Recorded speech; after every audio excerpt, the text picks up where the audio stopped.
students, myself Rakhi Kumari, Assistant Professor in the Department of Electronics and Communication Engineering in ABS Engineering College, Ghaziabad, affiliated to Dr. APJ Abdul Kalam Technical University, Lucknow.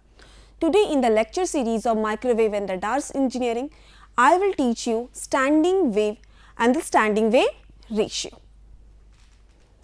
So, first of all, the standing wave.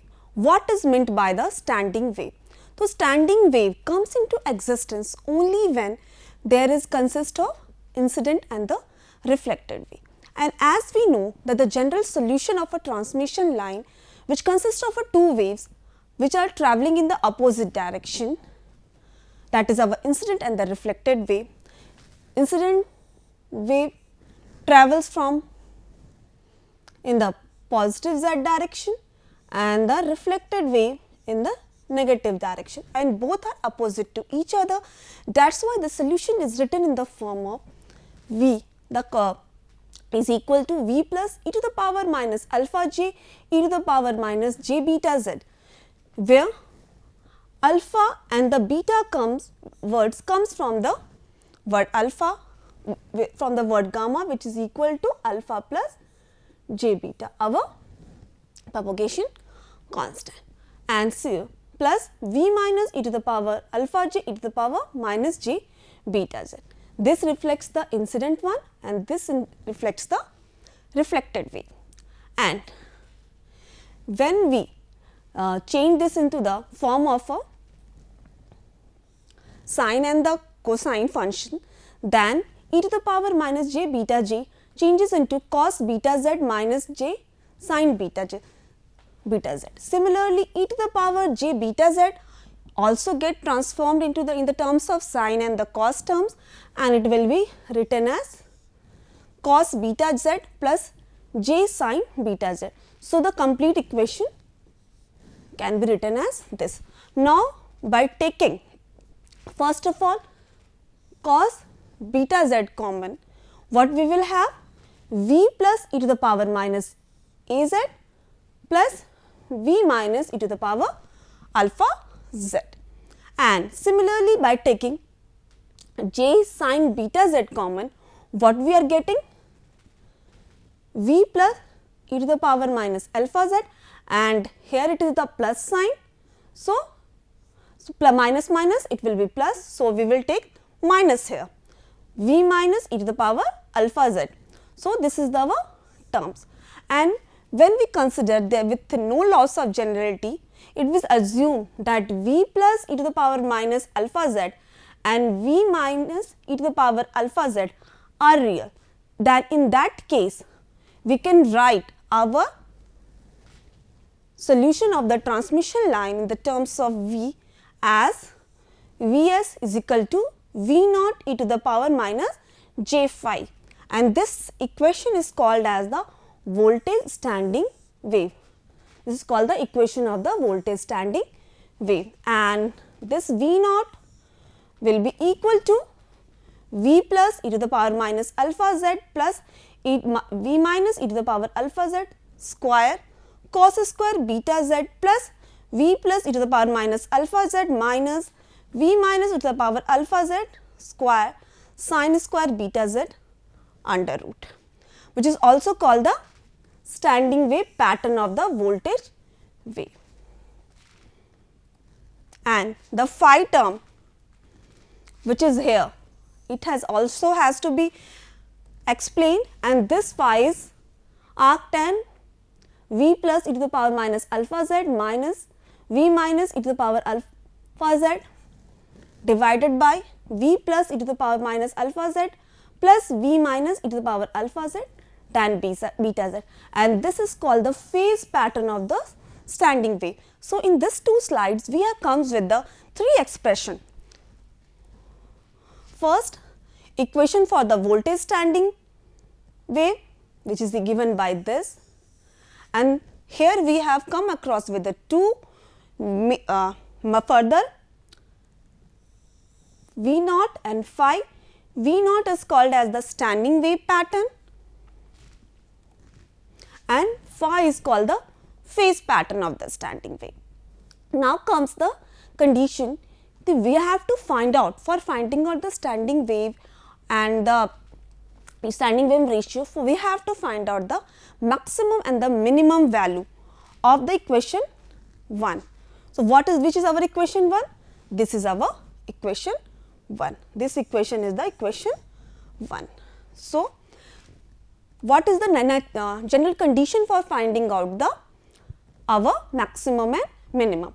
So, previously also we know that if we want to find out the maximum or the minimum value of any equations or any parameters, so first of all we have to differentiate that equation with respect to something whose minimum and the maximum value we want.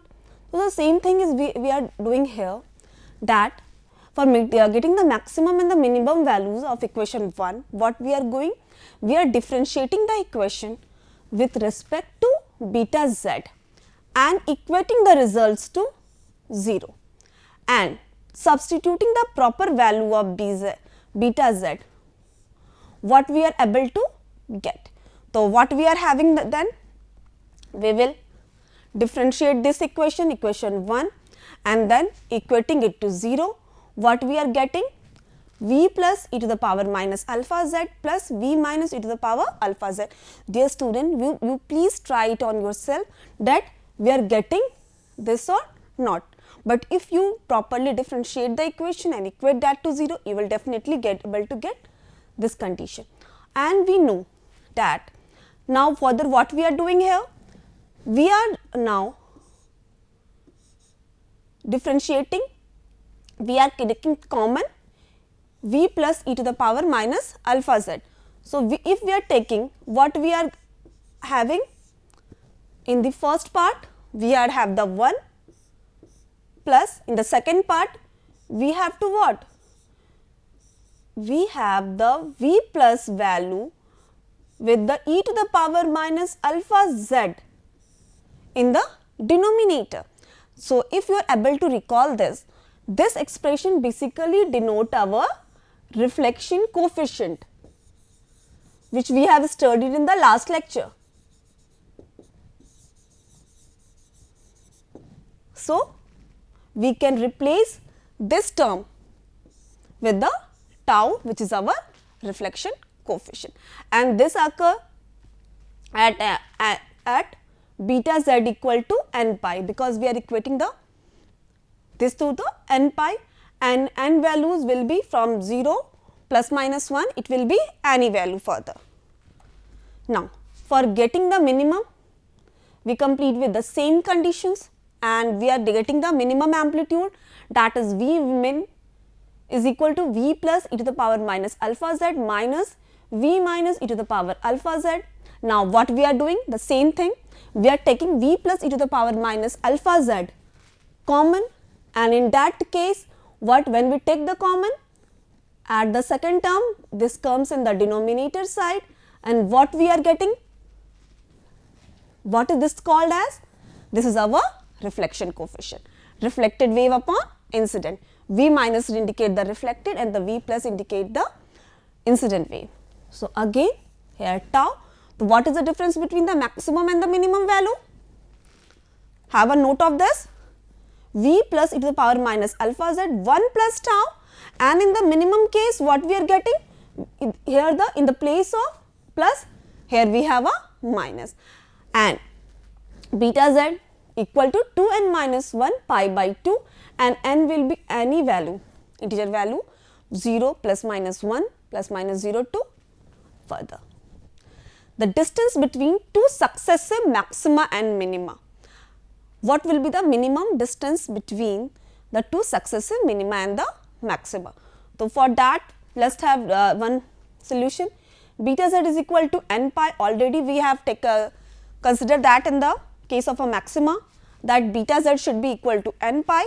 So, if we want to calculate, because beta z basically relate the electrical distance, beta z is our electrical distance actually.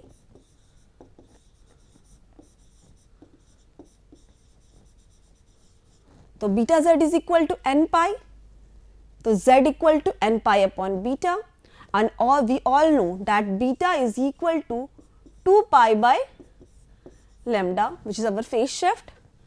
n pi, 2 pi by upon lambda, pi and pi get cancelled and it will be equal to n pi upon lambda. And if we take the minimum value, what we will do? What we are getting? Z1 equal to lambda by 2 by substituting n equal to 1. So, the minimum distance between the two adjacent maxima will be equal to lambda by 2. And similarly, this is the what we have done in this expression, that we have calculated the voltage standing wave equation, phase pattern equation, etc., and the maxima, minima and the distance between the two adjacent maxima and minima on the basis of the voltage equation. And we all know that if we are representing the transmission line in the terms of voltage, we can also represent it in the terms of current. About that we have already discussed in our previous lecture.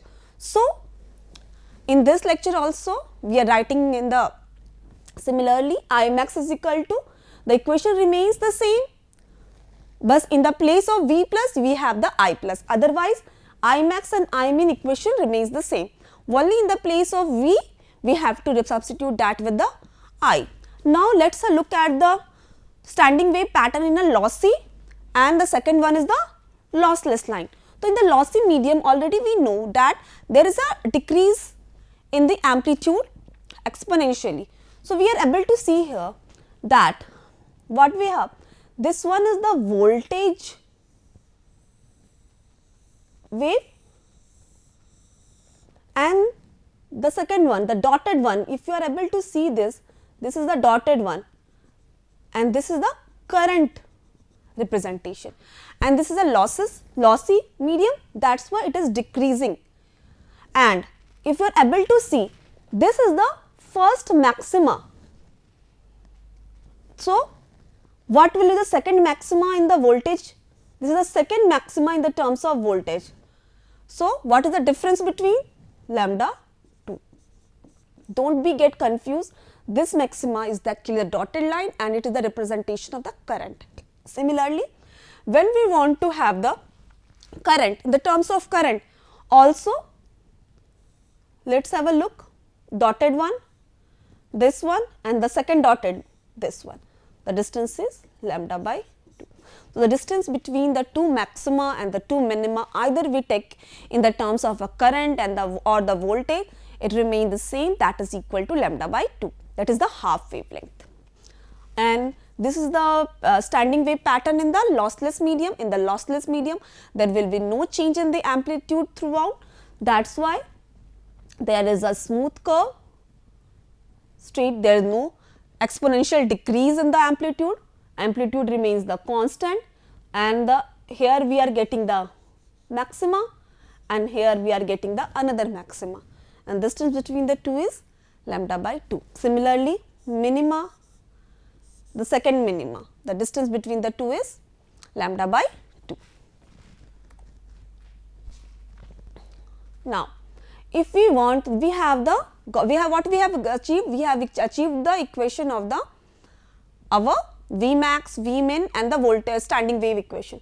So, if we want to have the V plus, so there are some, say here some of the cases when V plus is not equal to 0 and V minus is equal to 0, what will be this condition be called as? V plus is not equal to 0, that means there existing a incident wave, and V minus is equal to 0, that means there will be no what reflected wave. So, what we have to do? So, getting the standing wave pattern in this case, what we have to do? We have the standing wave pattern equation here, and what we have to do? We have to substitute V minus e to the power minus alpha z with 0. Here also V minus e to the power alpha z equal to 0. So, if this equation this term equal to 0 and this term is equal to 0, so this will what will we get further? V plus e to the power minus alpha z square cos square beta z. So, let me write it for you. So, what we have to do for finding out the condition when V plus is not equal to 0 and V minus is equal to 0. When we take this as 0 and this as 0, so what we are getting? V plus e to the power minus alpha z whole square cos square beta z. Similarly, from here V plus e to the power minus alpha z square sin square beta z to the power half. And when we take V plus e to the power minus alpha z whole square as common, now V plus e to the power minus alpha z as common, this will be then the terms of square, and cos square beta z plus sin square beta z to the power half. We all know that this is equal to 1. So, what we are getting? V plus e to the power minus alpha z whole square and then under root. So, what will be the final result? V plus e to the power minus alpha z. So, we are getting this as the here. Similarly, this will be as your work for you to do. What will we do with in the next expression? In the next case, we are taking V plus, that is incident wave, equal to 0 and the reflected wave not equal to 0. So, in the same expression of the standing wave pattern, you just take V plus expression equal to 0 and V minus not equal to 0, and in that case the standing wave pattern will be like this. So, what the conclusion we are getting out of this? When there exists only incident wave, the standing wave pattern will be like this, and when there exists only reflected wave, standing wave pattern like this. That is only dependent upon the in the first case only dependent upon the incident, and in the second case only dependent upon the reflected. And now the third case arises. When the positive wave, that is our incident wave, and the negative wave, which is our reflected wave, have equal amplitude, that is V plus e to the power minus alpha z should be equal to V minus e to the power minus alpha z. So, in that condition our voltage or the magnitude of the reflection coefficient is equal to 0. In that case, what is happening? Standing wave with 0 phase is given by this expression. Again, for getting this expression also, we have to move towards this expression, and what we have to do? This both are equal. So, we have to write 2 V plus e to the power minus alpha z whole square cos square beta z. Similarly, this one also, and if this are equal, this expression will be equal to what? This will be equal to 0. V plus is equal to V minus, though there is a minus sign in between, the resultant will be 0, and 0 multiplied with any term, it will be 0. And so, the second term, this second whole term will be equal to 0. So, we are left with this one only. So, when we take a square root of that, we have this expression 2 V plus e to the power minus alpha z cos beta z. What we have to remember? That this is called the pure standing wave. So, what is the condition for the pure standing wave? The positive wave and the negative wave should have a equal amplitude, that is the incident wave and the reflected wave will have the equal amplitude. And similarly, if we want to write the equation of the pure standing wave in the terms of current, it will be written as this one. Always we know that voltage and the current are out of phase to each other. That is this thing which are also able to see in this diagram also. That is why there will be a minus j here. Otherwise, you are able to see V plus e to the power minus alpha z cos beta z, or we know y naught is equal to 1 upon z naught. So, everything is remains the same, and always I, when we write the I, this will be equal to V upon z naught. So, this will be like this one. So I will be equal to V y naught, that is here. Now, these are the conclusion which we are getting out of this. The above equation showed that the voltage and current standing wave are 90 degree out of phase. Already we have seen. Points of zero current are called current nodes. The point which are where we are having a zero current are called current nodes. Voltage nodes and the current nodes are interlaced at quarter wavelength apart, and this is the equation for the pure standing wave where the V plus and the V minus are almost equal. Now comes the standing wave ratio. The standing wave result from the simultaneous presence of wave travelling in opposite direction on a transmission line. The ratio of the maximum of the standing wave pattern to the minimum defines the standing wave ratio. This is the definition of a standing wave ratio, ratio of the maximum and the minimum. Already we have calculated the Vmax and the Vmin both in the terms of the current and the voltage. So, when we take the ratio of that, we will able to get the standing wave ratio. The standing wave ratio results due to the reason that the wave travelling components add in phase and at some points and subtract at other point. So, here are some important lines about this. The distance between two successive maxima or minima is lambda by 2. The standing wave ratio of a pure travelling wave is unity. So, what is the pure travelling wave? That is only the incident wave exists, is unity, and that our pure standing wave is infinite, where the both the incident and the reflected wave exist. Also, VSWR and ISWR are identical, that is in the terms of voltage and in the terms of current. If we express the standing wave, both are identical. When the standing wave is ratio is unity, there is no reflected wave. Already we have told that in a pure travelling wave, this the in unity. So, I have told you that pure travelling wave means only incident wave.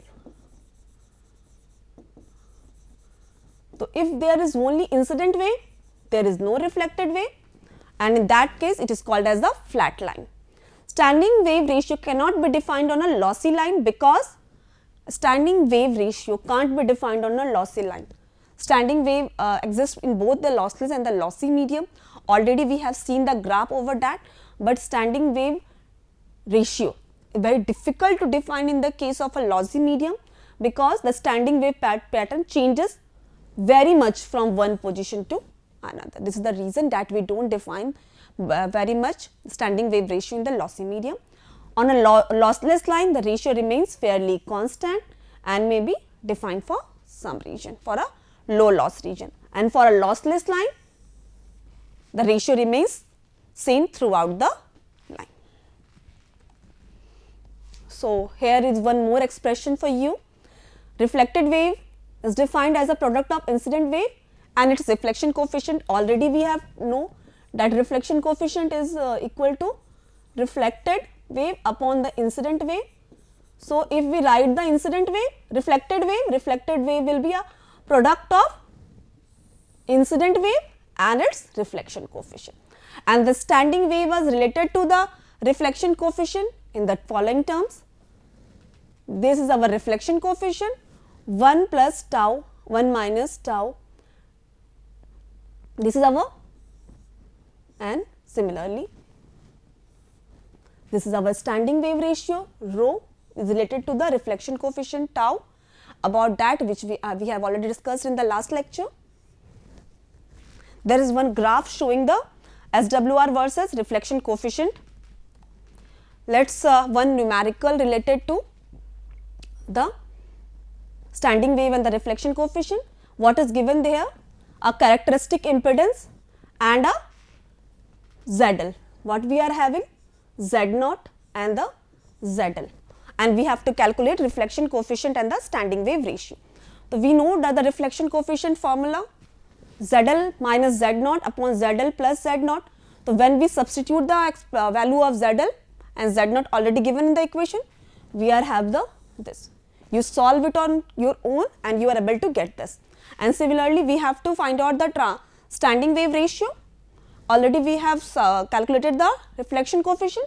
Just substitute in this formula, that is rho is equal to 1 plus tau and 1 minus tau. You are able to get this result. So, students, try to solve this and see whether we are getting these results or not. Thank you for attending today's lecture. We will continue with this topic again